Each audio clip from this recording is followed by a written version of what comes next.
दोस्तों, ब्रह्मा पुराण अध्याय 21 से 25। अध्याय 21 ऊपरी क्षेत्र भूर भूवर स्वर आदि। आपने हमें सब कुछ बता दिया है। हम भूर भूवर स्वर आदि ऊपरी लोकों के बारे में और जानना चाहते हैं। हम ये भी जानना चाहते हैं कि ग्रह किस प्रकार स्थित हैं और उनका परिमाण क्या है। हे परम धन्य लोमहर्षण, इनका ठीक ठीक उल्लेख करें। लोमहर्षण ने कहा, वह क्षेत्र जो सूर्य और चंद्रमा की किरणों से प्रकाशित होता है पृथ्वी कहलाता है। इसमें महासागर, नदियां और पहाड़ भी शामिल हैं। आकाश का विस्तार और परिमाण पृथ्वी के समान ही है। हे ब्राह्मणों, सूर्य का चक्र पृथ्वी से 1,00,000 योजन दूर स्थित है। चंद्रमा का चक्र सूर्य से 1,00,000 योजन दूर स्थित है। चंद्रमा से पूरे 1,00,000 योजन ऊपर तारों का संपूर्ण क्षेत्र चमकता है। हे ब्राह्मणों, बुध नक्षत्र मंडल से 2,00,000 योजन ऊपर है। शुक्र उषा बुध से कई योजन ऊपर स्थित है। मंगल अंगारक शुक्र से कई योजन ऊपर स्थित है। देवों के गुरु बृहस्पति मंगल से 2,00,000 योजन ऊपर स्थित हैं। शनि सौरी बृहस्पति से 2,00,000 योजन ऊपर स्थित है। हे श्रेष्ठ ब्राह्मणों, सप्तऋषियों महाभालू का क्षेत्र उससे 1,00,000 योजन आगे स्थित है। ध्रुव तारा जो संपूर्ण ज्योतियों का केंद्र है, सप्तर्षियों से 1,00,000 योजन ऊपर स्थित है। हे श्रेष्ठ मुनियों, तीनों लोकों का संक्षेप में वर्णन किया गया है। यह यज्ञ के लाभ की भूमि है। यहीं पर यज्ञ की स्थापना की जाती है। ध्रुव से 1 करोड़ योजन ऊपर महलोक है। यही कल्पवासी निवास करते हैं। जनलोक महलोक से 2 करोड़ योजन ऊपर है। यहीं पर सनंदन और ब्रह्मा के अन्य पुत्र रहते हैं। हे ब्राह्मणों, वे शुद्धचित हैं। जनलोक से 4 गुना ऊपर अर्थात 8 करोड़ योजन तपस क्षेत्र है। यहीं पर वैराज नामक देवता स्थित हैं। वे भौतिक रूप से रहित हैं। तपस क्षेत्र से 6 गुनी दूरी पर अर्थात 48 करोड़ योजन सत्यलोक चमकता है। यह क्षेत्र मृत्यु के बंधन जो फिर नहीं मारता से मुक्त करता है और ब्रह्मा का लोक कहलाता है। जहाँ कहीं भी पैदल चलने योग्य भूमि या वस्तु है उसे भूलोक कहते हैं। इसका विस्तार मैंने बताया है। हे श्रेष्ठ मुनियों, पृथ्वी और सूर्य के बीच का स्थान जहाँ ऋषि सिद्ध और अन्य लोग निवास करते हैं भूवरलोक कहलाता है। यह ऊपरी लोकों में से दूसरा लोक है। ध्रुव और सूर्य के बीच का जो स्थान 1,04,00,000 योजन तक फैला हुआ है उसे लोकों के भूगोल की ज्ञाता पुरुष स्वलोक कहते हैं। 3 लोकों के इस समूह को ब्राह्मणों ने कृतक कृत्रिम कहा है। जन तप और सत्य इन 3 लोकों को अकृतक प्राकृतिक कहा गया है। इन दोनों के बीच में महरलोक को कृतकृतक कहा जाता है। कल्प के अंत में ये खाली हो जाता है लेकिन पूरी तरह से नष्ट नहीं होता। हे ब्राह्मणों, मैंने तुमसे इन 7 ऊपरी लोकों तथा 7 अधोलोकों का वर्णन किया है। ये ब्रह्मांडीय अंड का विस्तृत वर्णन है। ये सेब के फल के बीजों की तरह ऊपर और नीचे की ओर चारों ओर से अंडकट से ढका हुआ है। अंडा अपने आकार से 10 गुना ज्यादा पानी से घिरा हुआ है। पानी की यह मात्रा आग से घिरी हुई है। हे ब्राह्मणों, अग्नि वायु से आवृत है और वायु आकाश से आवृत है। हे श्रेष्ठ मुनियों, आकाश महत से आवृत है। ये 7 ऐसे हैं कि बाहरी वाला भीतर वाले से 10 गुना बड़ा है। प्रधान महत को घेरे हुए खड़ा है। यह अनंत और अंतहीन है। इसका कोई हिसाब नहीं है क्योंकि इसे किसी इकाई से नहीं मापा जा सकता, न ही किसी आंकड़े से इसकी गणना की जा सकती है। हे ब्राह्मणों, ये संपूर्ण सृष्टि का कारण है। यह महान प्रकृति है। ऐसे हजारों हजारों ब्रह्मांडीय अंडे हैं। ऐसे अंडे करोड़ों करोड़ों की संख्या में होते हैं। जैसे लकड़ी में अग्नि होती है या तिल के बीज में तेल होता है, वैसे ही पुरुष भी प्रधान में स्थित है जिसे वह प्रदान करता है। उसे चेतन आत्मा के रूप में जाना जाता है। हे श्रेष्ठ ब्राह्मणों, प्रधान और पुरुष भगवान विष्णु की शक्ति से पोषित हैं जो सभी जीवों की आत्मा हैं। वे अपने कार्यकलापों में एक दूसरे से मिल जाते हैं। इस प्रकार भगवान विष्णु की शक्ति ही पुरुष और प्रधान के पृथक्करण और एकीकरण का कारण है। हे श्रेष्ठ मुनियों, सृष्टि के निर्माण के समय ये व्याकुलता का कारण है। जिस प्रकार वायु में जल की प्रत्येक बूंद की शीतलता समाहित होती है, उसी प्रकार भगवान विष्णु की शक्ति में प्रधान और पुरुष दोनों समाहित होते हैं। पहले बीज से एक पेड़ अपनी जड़ों, तने और शाखाओं के साथ उगता है। उसके बाद उसमें से कई बीज निकलते हैं। उन बीजों से दूसरे पेड़ उगते हैं। इन सभी की विशेषताएं, कारण और भाग एक जैसे होते हैं। इसी प्रकार महत आदि का विकास अविकसित प्रधान से होता है। महत से लेकर विशेष तक यही सृष्टि की प्रक्रिया है। वहां से देवता आदि उत्पन्न होते हैं। उनके पुत्र और पौत्र उत्पन्न होते हैं। ये क्रम चलता रहता है। जिस प्रकार किसी वृक्ष के बीज से दूसरे वृक्ष के उत्पन्न होने से उसमें कोई कमी या ह्रास नहीं होता, उसी प्रकार अन्य तत्वों के उत्पन्न होने से भी तत्वों में कोई कमी नहीं होती। जैसे आकाश, काल आदि अपनी उपस्थिति मात्र से ही वृक्ष के कारण है, लगभग उसी प्रकार भगवान विष्णु भी बिना परिवर्तन के ही ब्रह्मांड के कारण हैं। अन्न के बीज में मूल, डंठल, अंकुर, पत्ती, तना, अंडाशय, फूल, दूध, चावल, भूसी और अन्न के टुकड़े ये सभी अव्यक्त रूप में विद्यमान रहते हैं। हे श्रेष्ठ मुनियों, जब वृद्धि के लिए सभी कारण पूरक उपस्थित होते हैं, तब ये सभी भाग, जो पहले से ही अंदर विद्यमान होते हैं, प्रकट होते हैं। इसी प्रकार देवताओं और मनुष्यों के भौतिक रूप पहले से ही विविध गतिविधियों में मौजूद हैं। वे विष्णु की ऊर्जा के संपर्क में आकर बड़े होते हैं। वे विष्णु ही महान ब्रह्म हैं जिनसे ये जगत उत्पन्न होता है, जिनमें स्थित रहता है और जिनमें विलीन हो जाता है। वह ब्रह्म ही सबसे महान धाम है तथा सत और असत से परे महान लोक है। स्थावर और जंगम प्राणियों से युक्त ये जगत उसी के समान है। वे ही आदि प्रकृति हैं। जब उनका स्वरूप प्रकट होता है तो वे ही ब्रह्मांड हैं। उनमें ही सब कुछ विकसित और विलीन होता है। वही कर्मकांड का करता है, उसी की पूजा होती है, वही यज्ञ और उसका फल है, वही यज्ञ का साधन है। उससे पृथक और भिन्न कुछ भी नहीं है। अध्याय 22 ध्रुव तारा। ध्रुव लोमहर्षण ने कहा, ध्रुव तारा स्वर्ग में भगवान विष्णु के रूप के अंतिम छोर पर स्थित है, जो नक्षत्रों से बना है और जिसका आकार शिशुमार गंगा का शिशुमार जैसा है। वह स्वयं भी घूमता है और चंद्रमा, सूर्य तथा अन्य ग्रहों को भी घुमाता है। नक्षत्र वृत्ताकार कक्षा में उसका अनुसरण करते हैं।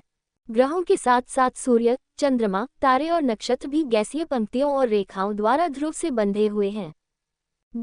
विष्णु ही सबसे महान धाम हैं। वे स्वर्ग में गंगा के ऊपर वर्णित उस ज्योतिर्मय रूप के आधार हैं। भगवान का ध्यान करते हुए उत्तानपाद के पुत्र ध्रुव ने अपने हृदय में ब्रह्मा जी को प्रसन्न किया और स्वयं गंगा नदी के किनारे स्थित होकर तारागणित शिशुमार के अंतिम छोर पर स्थित हो गए। शिशुमार का आधार भगवान विष्णु है, जो सभी मनुष्यों के अधिष्ठाता देवता हैं। शिशुमार ध्रुव का आधार है और सूर्य ध्रुव का आधार है। देवता, असुर और मनुष्य सहित यह संपूर्ण जगत सूर्य द्वारा धारण किया हुआ है। हे ब्राह्मणों, अब सुनो कि वह किस विधि से जगत को धारण करते हैं। 8 महीने तक सूर्य रस रूपी जल को सोखता है, फिर वर्षा रूपी जल बरसाता है, उससे अन्न उत्पन्न होता है। ये सारा ब्रह्मांड अन्न पर ही टिका है। सूर्य अपनी गर्म किरणों द्वारा ब्रह्मांड से जल सोखकर चंद्रमा को पोषण देता है। जल तत्व द्वारा वायु नाड़ियों से होकर चंद्रमा धुएं, अग्नि और वायु से विकसित बादलों के ऊपर बना रहता है। बादलों को अभ्र इसलिए कहा जाता है क्योंकि वे जल को रोककर रखते हैं और उसे गिरने नहीं देते। हे ब्राह्मणों, वायु के झोंके से बादलों में स्थित जल नीचे गिर जाता है। हे ब्राह्मणों, वे समय पर सक्रिय हुए पूर्व कर्मों के संस्कारों को प्राप्त करते हैं और शुद्ध हो जाते हैं। हे ब्राह्मणों, सूर्यदेव 4 प्रकार के जल को अपने में समाहित कर लेते हैं, नदियों का, समुद्रों का, पृथ्वी का तथा प्राणियों में विद्यमान जल। बहुकिरणों वाला सूर्य आकाशीय गंगा से जल को सोख लेता है और बादलों में उलझने दिए बिना उसे तुरंत पृथ्वी पर छोड़ देता है। हे श्रेष्ठ ब्राह्मणों, जो मनुष्य स्नान के कारण उत्पन्न हुए पापों के मैल को धो देता है, वह कभी नरक में नहीं जाता। वास्तव में ये स्नान दिव्य कहा गया है। सूर्य को देखते ही वह जल आकाश से बिना बादलों की सहायता के गिरता है। आकाशीय गंगा का वह जल सूर्य की किरणों द्वारा अवशोषित होकर बह जाता है। कृत्तिका नक्षत्र में सूर्य को देखकर आकाश से जो जल गिरता है, उसे हाथियों द्वारा बहाया गया गंगाजल जानना चाहिए। समसंख्यक रोहिणी, आर्द्र आदि में जो जल सूर्य द्वारा अवशोषित होकर स्वर्ग से नीचे गिरता है, वह सूर्य की किरणों द्वारा तुरंत बिखर जाता है। हे ब्राह्मणों, ये दोनों ही मनुष्यों के लिए अत्यंत पुण्यदायी हैं। ये पापों का नाश करते हैं। हे श्रेष्ठ ब्राह्मणों, स्वर्ग की गंगा के जल से दैवी मोक्ष प्राप्त किया जा सकता है। हे ब्राह्मणों, बादलों द्वारा बरसाया गया जल जीवों को पोषण देता है और औषधियों को बढ़ाता है। यह अमृत है जो सभी को जीवित रखता है। इससे सभी प्रकार की औषधीय वनस्पतियां बढ़ती हैं। जब तक वे परिपक्व और पकी हुई नहीं हो जाती, तब तक वे लोगों के लिए साधन बनी रहती हैं। प्रतिदिन मनुष्य पवित्र शास्त्रों के अनुसार यज्ञ करते हैं और देवताओं को प्रसन्न करते हैं। चर अचर प्राणियों से युक्त संपूर्ण जगत वर्षा से ही संचालित है। इस प्रकार यज्ञ, वेद, ब्राह्मणों से लेकर जातियां, देवता, पशु तथा शेष सभी जीव जंतु वर्षा से ही संचालित हैं। हे श्रेष्ठ ऋषियों, ये वर्षा सूर्य से उत्पन्न होती है। हे श्रेष्ठ मुनियों, सूर्य का आधार ध्रुव तारा है, ध्रुव तारे का आधार शिशुमार है और शिशुमार का आधार विष्णु है। भगवान विष्णु शिशुमार के हृदय में स्थित हैं। वे सभी जीवों का पालन करते हैं। वे आदि कारण हैं और शाश्वत हैं। हे श्रेष्ठ मुनियों, इस प्रकार मैंने पृथ्वी, समुद्र आदि के विभागों सहित ब्रह्मांडीय अन्न का उल्लेख किया है। अब आप लोग और क्या सुनना चाहते हैं? अध्याय 23 पवित्र केंद्र तीर्थ उनकी महानता। ऋषियों ने कहा, हे धर्मज्ञ सूत, आपको पृथ्वी के पवित्र तीर्थों और तीर्थों की कथा सुनानी चाहिए। हम भी वही सुनना चाहते हैं। लोमहर्षण ने कहा, जिसके हाथ पैर स्वच्छ हैं, जिसका मन पुनर्तः संयमित है तथा जिसके पास विद्या, तप और यश है, वह तीर्थों के दर्शन का लाभ उठाता है। शुद्ध मन मनुष्य का पवित्र केंद्र है। इसी प्रकार वाणी पर नियंत्रण और इंद्रियों पर संयम भी मनुष्य का पवित्र केंद्र है। भौतिक शरीर में ही पवित्र केंद्र मौजूद हैं।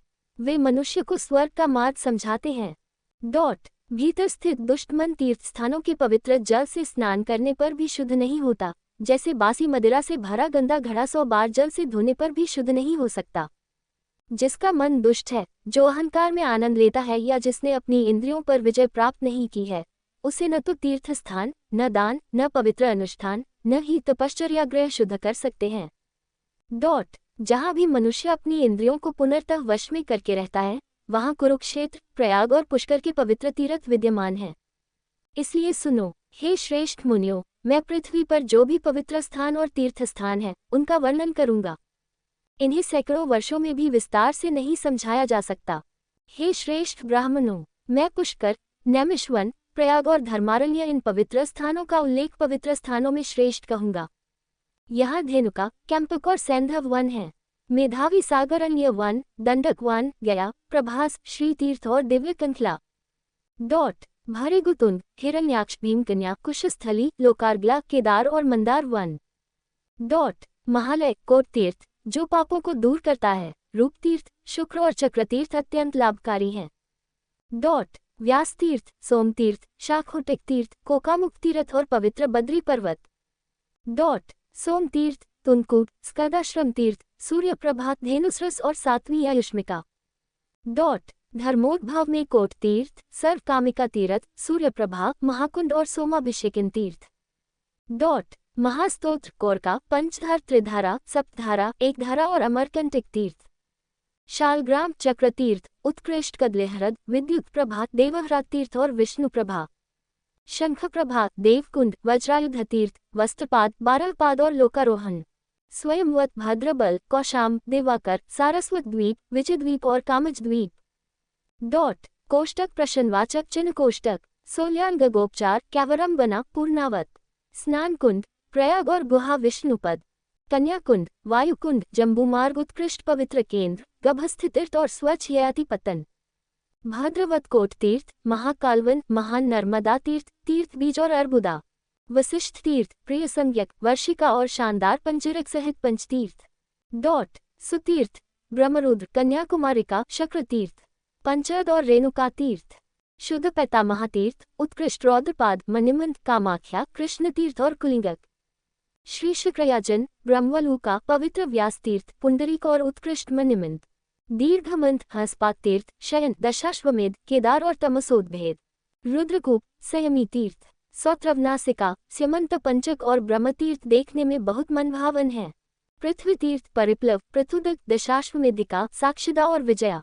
पंचक में कोट तीर्थ, वराह, यक्षनिहृद, पुंडरीक, सोमतीर्थ और उत्कृष्ट मुंजवत्रथ। बदरीवन, स्वलोक द्वारक और कपिल तीर्थ वन में स्थित बाबूरावन तीर्थ। सूर्य तीर्थ, वरुस्थान, भाव भवन, यक्षराक्षस तीर्थ और ब्रह्मतीर्थ उत्कृष्ट पवित्र केंद्र हैं। कामेश्वर, मातृ तीर्थ, सातवन, सांसारिक हंस और सारस तीर्थ का निवास। दशाश्वमेध, केदार, उत्कृष्ट ब्रह्म ज्ञान, सप्तर्षिकुंड और देवी का सुविस्तृत तीर्थ। इहस्पत, पृथ्वी पर आधार, कोटिकृत, किन्वान, किंजय, कारंडव, विश्वतीर्थ तथा एक अन्य त्रिविष्टपतीर्थ।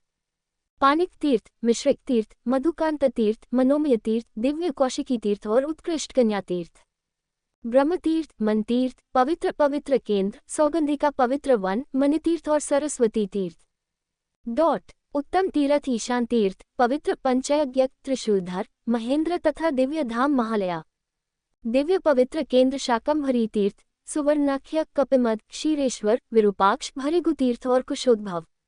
ब्रह्मवर्त, ब्रह्मयोनि, नीलपर्वत पर्वत, भावर, भद्रकर्ण और भावर शक्रकर्ण। सप्तसारस्वत, औष्णस्तीर्थ, कपालमोचन, अवकीर्ण और पंचक तीर्थ का पवित्र केंद्र। कैटुसमुद्रिका, सतकांचन सहस्रिका, रेणुका, पंचकटिक और एनासा विमोचन तीर्थ। स्थानु तीर्थ, कुरु का तीर्थ, स्वर्गद्वार, कुशध्वज, विश्वेश्वर, वामकर और नारायण का आश्रम। गंगाहरा, पवित्र वट और बद्री, इंद्रमर्दन क्षेत्र और जिरिकावास। हे ब्राह्मणों, सोम तीर्थ, पुण्यशाली कोट तीर्थ स्थली का पवित्र स्थान, भद्रकाली का भंवर। अरुंधति वन का पवित्र वन, उत्कृष्ट ब्रह्मावर्त, अश्वदेवी, कुब्जवन और यमुना प्रभाव। वीर प्रमोक्ष, सिद्धार्थ, मायाविद्योद्भव, महाह्रद, वेदसिकारूप और सुंदरिक आश्रम। ब्राह्मण तीर्थ, जो बहुत महान है, गंगोद्भव, सरस्वती, बहुका तीर्थ और विमलाशोक तीर्थ। गौतमी तीर्थ, ऐरावत तीर्थ, शतसहस्रिक तीर्थ, भरतस्थान में कोट तीर्थ और उत्कृष्ट कपिल तीर्थ। बुद्धिमान मार्कंडेय, सोम तीर्थ, शिवोद और मत्स्योदरीर्थ का पंचंद तीर्थ। सूर्य के समान चमक वाला सूर्य तीर्थ, पवित्र सोमकवनवान, अरुणस्पद, वामनक तथा बालू से युक्त सूर्य तीर्थ। तीर्थ को अविमुक्त, नीलकंठरद, पिशाचमोचन और सुभद्ररथ कहा जाता है। विमलकुंड, चंडीश्वर का तीर्थ, श्रेष्ठ स्थानहृद और समुद्रकूप। जैगीश्वय वन, ऋषिकेश वन, अजमुखरस वन तथा घंटाकर्ण का भंवर। पुंडरीकहृद, काष्ठक तालाब, श्मशानस्तंभ, कुंभतीर्थ और विनिक्रद। सिद्धों से उत्पन्न कुआं, पवित्र सरोवर, ब्रह्मसरस, भद्रावास, नागतीर्थ और सोमतीर्थ। भक्तहृद, दूध का सरोवर, प्रेतधारा, कुमारक तीर्थ, ब्रह्मवर्त, कुशावर्त और पवित्र केंद्र दधिकर्णोदय। श्रृंगतीर्थ का महान पवित्र केंद्र, महानदी का उत्कृष्ट पवित्र केंद्र, दिव्य झील ब्रह्मसरस और गयाशीष में पवित्र अक्षयवट। दक्षिण में गोमय तीर्थ, उत्तर में हाय शांतिका, कपिलहृद, रुद्रकूट और सावित्री हृद। वन गीतवन, जो पापों का नाश करता है, योनिद्वार, धेनुका, धनवक, लोहिका और मातंगहृद। पितृकूप, रुद्रकूप, मतितीर्थ, सुमालिन, ब्रह्मस्थान, सप्तकुंड और मन्यरत्नहृद। मुद्गल का आश्रम, मुद्गल का भंवर, पवित्र केंद्र जनककूप और पवित्र तीर्थ विनाशन। पवित्र केंद्र अशोक, भरत तीर्थ, ज्येष्ठालिका, 100 गुना गुणों वाला विश्वेश्वर और कन्या संवेद। निधि तीर्थ, रामाभव तीर्थ, वशिष्ठ का आश्रम, देवकूप और कौशिक का आश्रम। कुलकर्ण हृद, कौशिकी द्रुम, धर्म तीर्थ, कांचन तीर्थ और पवित्र केंद्र उद्दालक। दंडात्मा, मालिनी तीर्थ, वनचंडिका तीर्थ, संध्या तीर्थ, कला तीर्थ, कपिल तीर्थ और लोहितार्णव। शोणोद्भव, वंशगुण, राम भांगिका का केंद्र, पुण्यवर्तहृद, श्रीमत तीर्थ और आश्रम, बदरिकाश्रम, राम तीर्थ, वितस्ता, मेरुजतिया, रोहिणी और इंद्रद्युम्न की झील। अवसर्ग, महेंद्र, श्री तीर्थ और पवित्र केंद्र शुतीर्थ, वर्षिका और कुबेर का निवास। कन्या तीर्थ, गोकर्ण, गोपति संवर्त, विश्वासा का निवास स्थान तथा सप्तगोदावरी हृद नामक 7 गहरे तालाबों का समूह। एक और बदरिहृद, ब्रह्मस्थान में वर्धन, जातिहृद, देवहृद और कुशप्रधान। सर्वदेव व्रत, कन्याश्रमहृद, महाराजहृद, पवित्र शक्र तीर्थ और कुंडिक। अंगार तीर्थ, रुद्रारण्यक वन, मेधाविन, देवहृद और पवित्र केंद्र अमरावर्तन। पवित्र मंदाकिनीहृद, क्षमा, महेश्वर, गंगा तीर्थ, त्रिपुरुष और भीमतांडवमुख। पृथुकुट, शाल्वकुट, शोण, रोहितक, कपिलहृद, माल्य और कपिलहृद वशिष्ठ के थे। भावर, वाल्खिलियों के पवित्र जल स्थल, सप्तऋषि, अन्य महान ऋषि और अखंडित हृद। जो व्यक्ति श्रद्धावान है और इन पवित्र जल स्थानों तथा तीर्थों में विधिपूर्वक स्नान करता है, उसे व्रत रखना चाहिए, अपनी इंद्रियों को वश में रखना चाहिए, देवताओं, ऋषियों तथा पितरों के लिए तर्पण करना चाहिए, देवताओं की पूजा करके 3 रात्रि तक वहीं रहना चाहिए। हे ब्राह्मणों, इन तीर्थ स्थानों में से प्रत्येक से अलग अलग लाभ प्राप्त होते हैं। निसंदेह इन स्थानों की यात्रा करने से मनुष्य को अश्वमेध यज्ञ का फल प्राप्त होता है। जो व्यक्ति इस कथा को प्रतिदिन सुनता है अथवा जो तीर्थ स्थानों की महानता का वर्णन करता है, वह पापों से मुक्त हो जाता है। अध्याय 24, ब्रह्मा और ऋषियों के बीच संवाद। ऋषियों ने कहा, हे वाक्पटु सूत, आप हमें पृथ्वी पर सबसे उत्तम स्थान के विषय में बताए, जो पुण्य, प्रेम, धन और मोक्ष प्रदान करने वाला है तथा जो सभी पवित्र स्थानों में सबसे उत्तम है। लोमहर्षण ने कहा, हे श्रेष्ठ ब्राह्मणों, पूर्वकाल में महर्षियों ने मेरे गुरु से यही प्रश्न पूछा था जो तुम मुझसे अभी पूछ रहे हो। मैं उसका उल्लेख करूंगा। मेरे गुरु व्यास, पवित्र ऋषि, कुरुक्षेत्र में अपने आश्रम में बैठे थे। आश्रम विभिन्न प्रकार के फूलों से शोभायमान था। यह विभिन्न प्रकार के वृक्षों, लताओं और विभिन्न पशुओं के झुंडों से भरा हुआ था। वहां निम्नलिखित वृक्ष थे: पुन्नाग, कर्णिकार, सरला, देवदारू, शाल, ताल, तमाल, पनासा, खदिर, पाताल, अशोक, बकुला, करवीर, चंपक और अन्य वृक्ष सभी पूरी तरह से खिले हुए थे। मेरे गुरु पवित्र शास्त्रों के विशेषज्ञ थे। उन्होंने महान महाभारत की रचना की थी। वे बुद्धिजीवियों में अग्रणी थे। वे सर्वज्ञ थे और सभी जीवों के कल्याण के लिए अनुकूल गतिविधियों में लगे रहते थे। वे आध्यात्मिक खोज में लीन थे। उन्होंने वेदों और वेदांगों में महारत हासिल की थी। उन्होंने पुराणों और आगमों की व्याख्या की थी। वे पराशर के पुत्र थे। वे कमल की पंखुड़ियों के समान बड़ी आंखों वाले सुंदर व्यक्ति थे। पवित्र अनुष्ठान करने वाले ऋषिगण शांत ऋषि को देखने के लिए वहां आए। आने वाले ऋषि निम्नलिखित थे: कश्यप, जमदग्नि, भारद्वाज, गौतम, वशिष्ठ, जैमिनी, धौम्य, मार्कंडेय, वाल्मीकि, विश्वामित्र, शतानंद, वात्स्य, गर्ग, आसुरी, सुमंतु, भार्गव, कण्व, मेधातिथि, गुरु मांडव्य, च्यवन, धूम्र, असित, देवल, मौद्गल्य, त्रिलबाहु, पिप्पलाद, अकृतवृन, संवर्त, कौशिक, राभ्य, मैत्रेय, हारीत, शांडिल्य, अगस्त्य, दुर्वासा, लोमश, नारद, पर्वत, वैशंपायन, गालव, भास्करी, पुराणी, सुत, पुलस्त्य, उलूक, पुलह, वायु, देवस्थान, तुम्बुरु, सनत कुमार, पला, कृष्ण और कृष्णानुभौतिका। इन तथा अन्य श्रेष्ठ ऋषियों से घिरे हुए सत्यवती के पुत्र बुद्धिमान ऋषि उसी प्रकार चमक रहे थे जैसे तारों से घिरा हुआ चंद्रमा। वेदों के ज्ञाता ऋषि ने वहां आए हुए ऋषियों का सत्कार किया। प्रत्युत्तर में उन्होंने भी उनका सत्कार किया। तत्पश्चात वे दोनों वार्तालाप में लग गए। प्रारंभिक वार्तालाप के बाद तपस्वी मुनियों ने सत्यवती के पुत्र कृष्ण वेपन से अपने संदेहों का समाधान करने के लिए कहा। ऋषियों ने कहा: हे ऋषिवर, आप संपूर्ण पवित्र विद्याओं को जानते हैं, अर्थात वेद, पुराण, आगम और भारत। आप भूत, वर्तमान और भविष्य को जानते हैं। हे श्रेष्ठ मुनि, हमें बताए, हे परम प्रसन्न आत्मा, हम आपसे निम्नलिखित बातें पूछते हैं। इस संसार सागर में इस प्रकार डूबते हुए इस जगत को देखकर, जो किसी भी आधार से रहित है और अचेत है, ये संसार सागर दुखमय और अत्यंत दुखमय है। इसमें कोई भी द्रव्य नहीं है। ये भयंकर है। इसमें कामवासनाएं मगरमच्छों के समान है। इंद्रियों के विषय बाढ़ के जल के समान है। इंद्रियां भावर के मिश्रित पिंड के समान है। दृश्य पदार्थ सैकड़ों उलझी हुई तरंगों के समान है। मोह के कारण ये कीचड़ के समान मैला है। यह अगम्य, गंभीर और लोभ के कारण पार करने में कठिन है।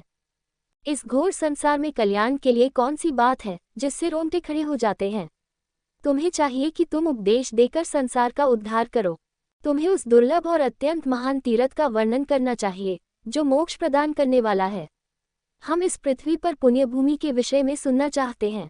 इस पृथ्वी पर पवित्र कर्मों को विधिपूर्वक करने से ही मनुष्य परम सिद्धि को प्राप्त होता है। घृणित कर्मों से वह नरक में गिरता है। बुद्धिमान मनुष्य मोक्ष के पवित्र केंद्र में मोक्ष प्राप्त करता है। अतः हे महाबुद्धिमान, श्रेष्ठ ब्राह्मणों ने जो तुमसे पूछा है उसे कहो। उन शुद्धात्मा मुनियों की बातें सुनकर भूत और भविष्यत को जानने वाले बुद्धिमान व्यास जी ने कहा। व्यास ने कहा, हे मुनियों, सुनो, तुम्हारे पूछने पर मैं ब्रह्माजी और मुनियों के बीच पूर्वकाल में हुए वार्तालाप का वर्णन करता हूँ। यह मेरु पर्वत विशाल और नाना प्रकार के रत्नों से सुशोभित है। इस पर्वत पर अनेक वृक्ष और लताएं हैं जो नाना प्रकार के पुष्पों से सुशोभित हैं।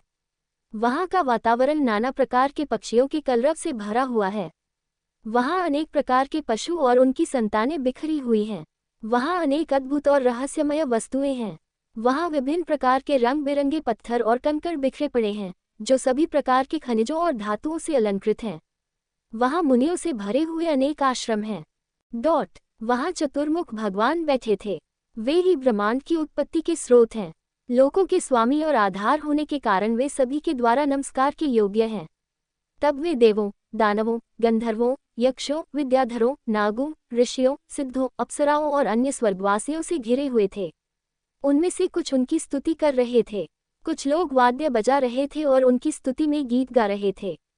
अन्य लोग नाच रहे थे। इस प्रकार जब आनंद का समय आया और सभी प्राणी एकत्र हुए तथा दक्षिण की मृदु वायु नाना प्रकार के पुष्पों की मधुर सुगंधी फैलाती हुई उनके पास आई, तब भृगु आदि ऋषियों ने ब्रह्माजी को प्रणाम किया। हे ब्राह्मणों, उन श्रेष्ठ ऋषियों ने पिता से यही प्रश्न पूछा। ऋषियों ने कहा, हे देवराज, हम पृथ्वी की सतह पर पवित्र अनुष्ठानों की भूमि के बारे में सुनना चाहते हैं। हे देवराज, आपको मोक्ष प्राप्ति के सबसे दुर्गम केंद्र के बारे में बताना चाहिए। व्यास ने कहा, उनकी बातें सुनकर देवताओं के स्वामी ब्रह्मा ने उनके प्रश्नों के उत्तर में कहा, हे श्रेष्ठ। अध्याय 25 भारत उपमहाद्वीप।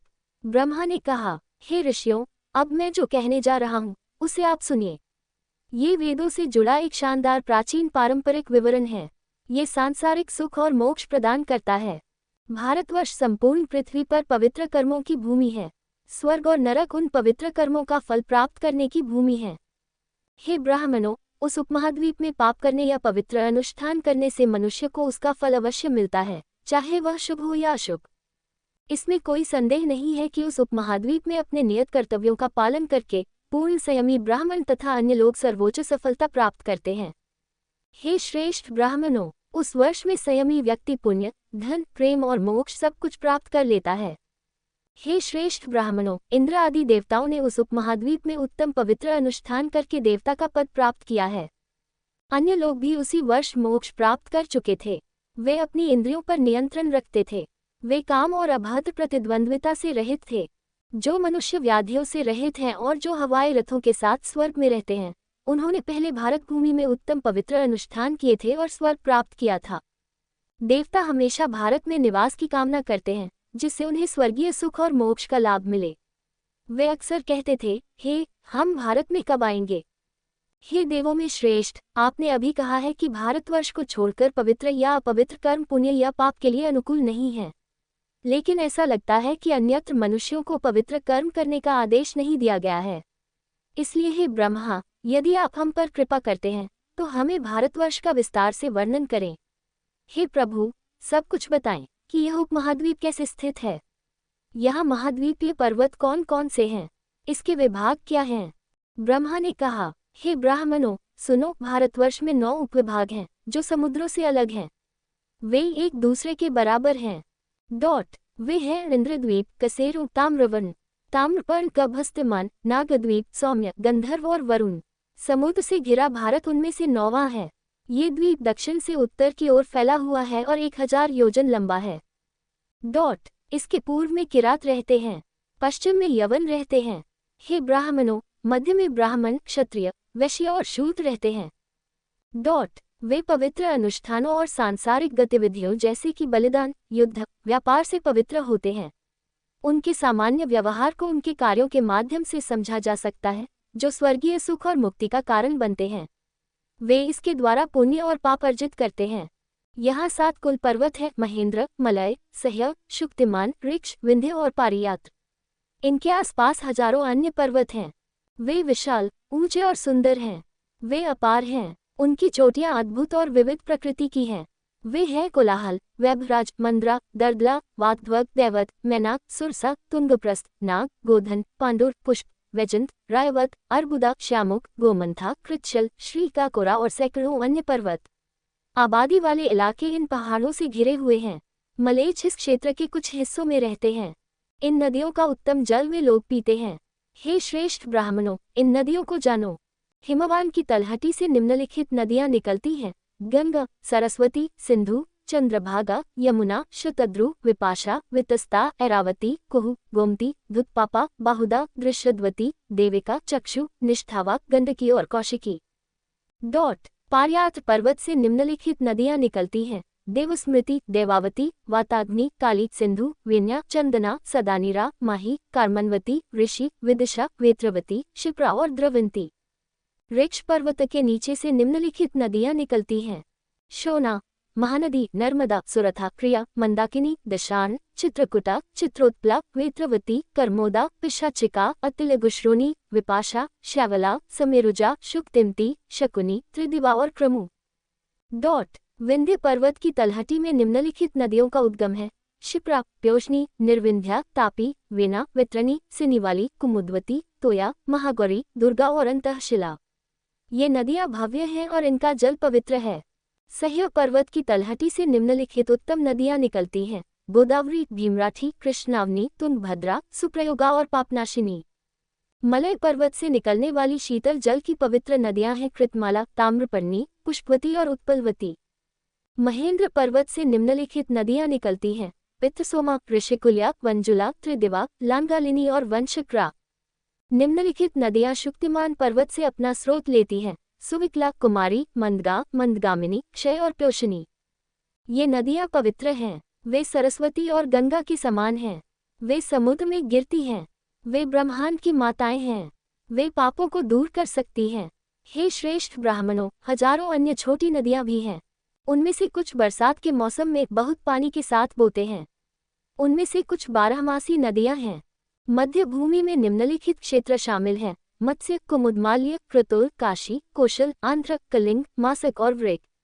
ये मुख्य क्षेत्र हैं। सया नदी के उत्तर में वह स्थान जहां गोदावरी नदी बहती है संपूर्ण पृथ्वी पर सबसे मनोरम है। महर्षि भार्गव का निवास स्थान गोवर्धन नगरी सचमुच बहुत सुंदर है। निम्नलिखित भूमियों में क्षत्रिय, वैश्य और शूद्र शामिल हैं: वाहिक, रत्नधन, सुतिर, कलातोयदास, अपरांत, शूद्र, बाहलिक, केरल, गांधार, यवन, सिंधु, सौवीर, मद्रक, शतद्रोह, कलिंग, पारद, हरिभूषिक, मठक, कनक, कैकेय, दंभमालिका। उत्तरी भूमि में निम्नलिखित क्षेत्र शामिल हैं: हे ब्राह्मणों, वे काम्बोज, बर्बर, लौकिक, वीर, तुषार, पहलव, धायक, आत्रेय, भारद्वाज, पुष्कल, दशेरक, लंपक, शुंशोक, कुलिका, जांगल हैं। ओसाधिस, कालचंद्र, केरातस, तोमरस, हंसमार्गस, कश्मीरस, करुनास, शूलिकस, कुहाकस और मगध ये उत्तरी जलवायु हैं।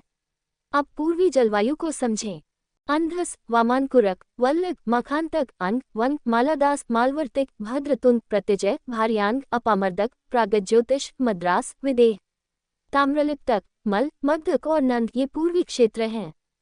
दक्षिणी क्षेत्र के अन्य कबीले भी हैं: पूर्ण, केवल, गोलांगुल, ऋषिक, मुशिक, कुमार, रामट, शक, महाराष्ट्र, महिषिक, कलिंग, आभिरस, वैश्यिक, अष्टव्यास, सर्वस, पुलिंदस, मौलयस, वैदर्भ, दंडक, पॉलिकस, मौलिकस, अश्मकस, भोजवर्धनस, कोलिकास, कुंतलिस, दंभक और नीलकालिक।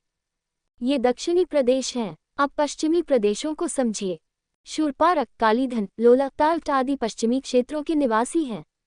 विंध्य पर्वत के निवासियों को सुने: मलाचस, कर्कश, मिला, कोक, उत्तमन, दिशान, भोज, किष्किंधक, तोशल, कौशल, त्रिपुर, वैद्यश, तुम्बर, क्यारस, यवन, पवन, अभय, रुंड, केरास, कारकरस, हुत्रवर्तिस ये विंध्य पर्वत पर रहने वाले क्षेत्र और लोग हैं।